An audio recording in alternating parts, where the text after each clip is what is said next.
I never expected my graduation day to be the day I lost my family. Standing in the driveway of our suburban home, still wearing my graduation gown, I watched my father throw my hastily packed suitcase onto the concrete. "Get out!" he roared, his face red with fury. "You're a failure, a complete disappointment." My mother stood in the doorway, arms crossed, her expression cold and distant. She didn't say a word as my father continued his tirade. Behind them, my brother Marcus smirked, already the golden child, now the only child worth mentioning. What had triggered this explosion? My decision to decline the position at my father's company, Morgan Industries, a position he'd been planning for me since before I could walk. "Dad, please, I tried one last time. The startup has incredible potential. The technology could revolutionize." "Enough." He cut me off. "You think some tiny tech startup is better than the company I built from nothing? The company that paid for your education?" I clutched my business degree to my chest, the degree I'd earned with a 4.0 GPA, the one that was supposed to make them proud. "I want to build something of my own, not just inherit your legacy." My mother finally spoke, her voice ice cold. "Then do it without our support, Olivia. You chose this." The garage door rumbled closed behind them, a final barrier between me and everything I'd ever known. I stood there, tears streaming down my face, still wearing the cap and gown I proudly donned just hours earlier. I had $2,473 in my bank account, a suitcase full of hastily packed clothes, and nowhere to go. 10 years later, I still remember that day with perfect clarity.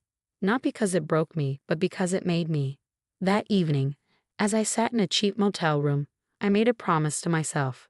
I would build something greater than Morgan Industries could ever be. The startup that had offered me a position was called Nova Technologies.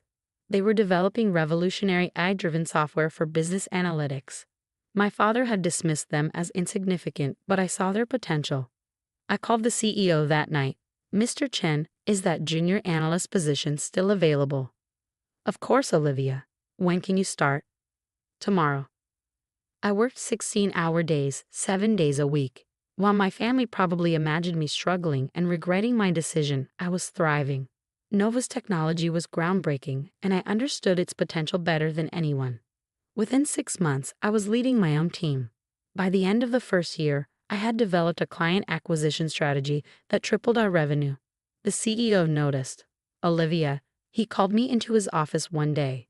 "How would you feel about becoming our Director of Strategic Development?" I accepted immediately. The promotion came with stock options that would prove invaluable when Nova went public 2 years later.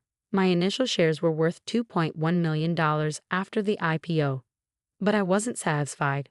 I had learned everything I could about business analytics, artificial intelligence, and corporate strategy.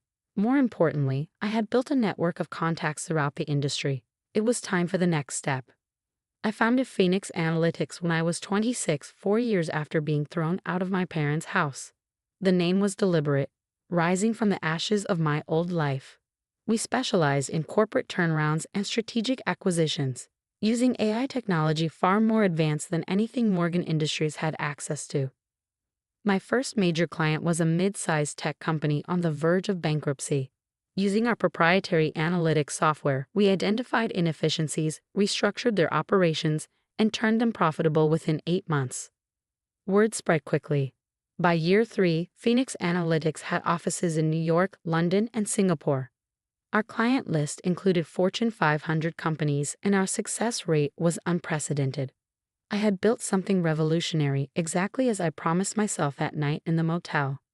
I never reached out to my family during this time, and they never tried to contact me. Through industry connections, I heard occasional updates about Morgan Industries. They were struggling to adapt to the changing business landscape, losing market share to more technologically advanced competitors. Then last month, my assistant brought me a familiar name. Morgan Industries had posted its worst quarterly results in 30 years. Their stock was plummeting and rumors of bankruptcy were swirling. I sat in my corner office on the 50th floor of the Phoenix Analytics building, looking out over the city skyline. On my desk lay a detailed analysis of Morgan Industries, every weakness, every failing, every opportunity for takeover. My father had always prided himself on building his company from nothing. Now I had built something bigger, something better. and I was about to show him exactly what his failure of a daughter had achieved. I picked up my phone. Sarah, prepare the takeover documents for Morgan Industries and make sure my signature is clearly visible at the bottom.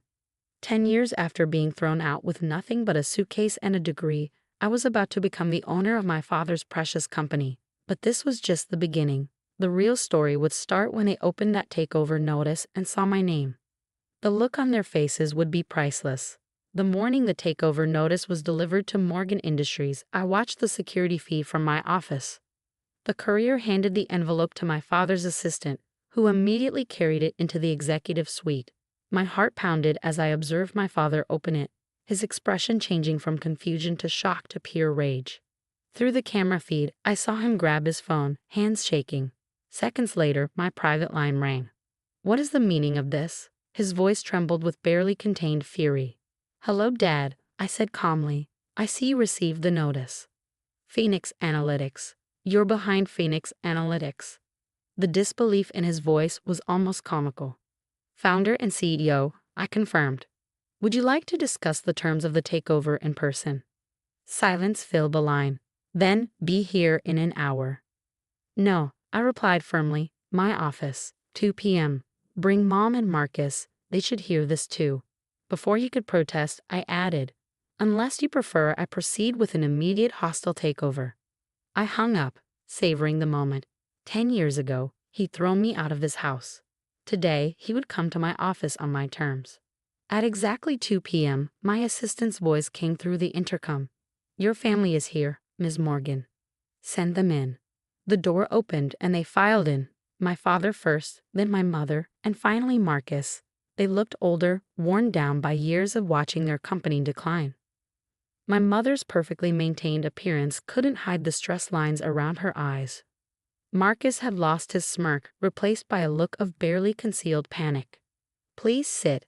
I gestured to the chairs facing my desk. The floor-to-ceiling windows behind me offered a spectacular view of the city, a deliberate power play. "How dare you?" My father began, but I cut him off. "How dare I what, Dad? Build a successful company? Develop technology that revolutionized the industry? Or is it that I dare to buy up the company that was supposed to be my inheritance before you threw me away?" My mother's face tightened. "We didn't throw you away. You chose to leave." "Really?" I pulled out my phone and played a recording. Their own voices filled the room. "Get out. You're a failure." The words echoed off the walls of my corner office. "I keep this as a reminder," I said quietly. "Every time I doubted myself, every time I wanted to give up, I played this recording. It drove me to build something better than Morgan Industries could ever be." Marcus leaned forward. "This is ridiculous. You can't just take over our company." I smiled, sliding a tablet across the desk. "Actually, I can. Your company's stock has dropped 68% in the past year. You've lost market share to competitors with superior technology.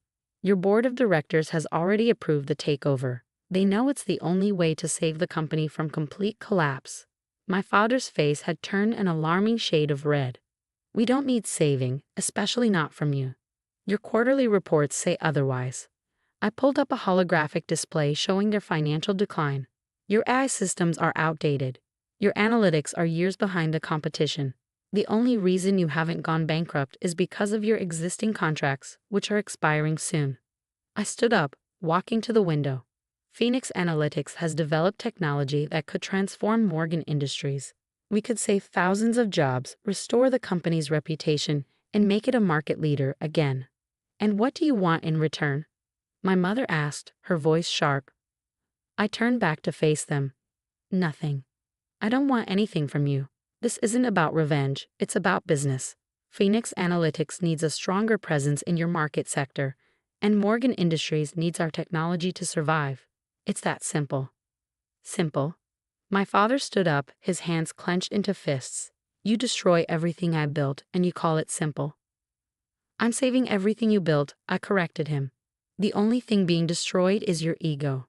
Marcus jumped in, desperate. "What about me? I've been running operations for years." "Yes," I nodded. "I've reviewed your performance. Under your leadership, operational efficiency dropped by 40%. You'll be offered a severance package." The room fell silent. Through the window, the afternoon sun cast long shadows across the city's skyline, the same city where, 10 years ago, I'd sat in a motel room planning my future. You have two options, I continued. Accept the takeover or watch Morgan Industries collapse within the next 6 months. Your choice. My father slumped in his chair, suddenly looking every one of his 65 years. You really did it, didn't you? Built something bigger than Morgan Industries. Yes, I replied simply. I did exactly what you said I couldn't do. My mother's carefully maintained composure finally cracked.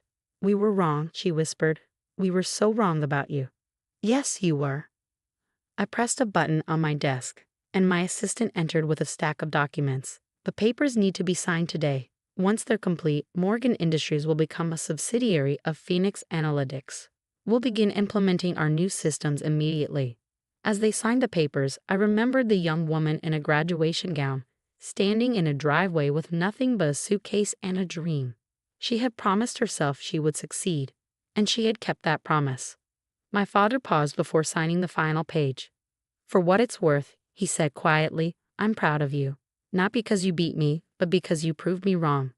I took the signed papers, my voice steady. I didn't do this to make you proud. I did it to make myself proud. After they left, I stood at my window watching the sun set over the city. My phone buzzed, a news alert. Phoenix Analytics acquires Morgan Industries in surprise takeover. Below was a photo of my father leaving my building looking defeated. I closed the alert and opened my personal email. There was a message from 10 years ago, archived but never deleted. The last email I'd sent to my parents before being kicked out. I will build something greater than you can imagine. Watch me. I smiled, closing the email. Promise kept. The next morning, I walked into Morgan Industries, now a Phoenix Analytics company, as its new owner. Employees whispered as I passed, finally understanding who had been behind their company's acquisition. I made my way to the executive suite, my heels clicking on the marble floors. My father's name was still on the door. I ran my fingers over the letters, remembering all the times I'd stood here as a child, dreaming of the day I'd follow in his footsteps. Life had taken me down a different path, but I had ended up here anyway. I pulled the nameplate off the door and dropped it into a box. From my briefcase, I took out a new one. Olivia Morgan, CEO, Phoenix Analytics. As I hung it on the door, I felt a sense of completion. The circle had closed. The girl they had thrown out had returned as the woman who owned it all. Sometimes, being kicked out of your home is the push you need to build your own empire.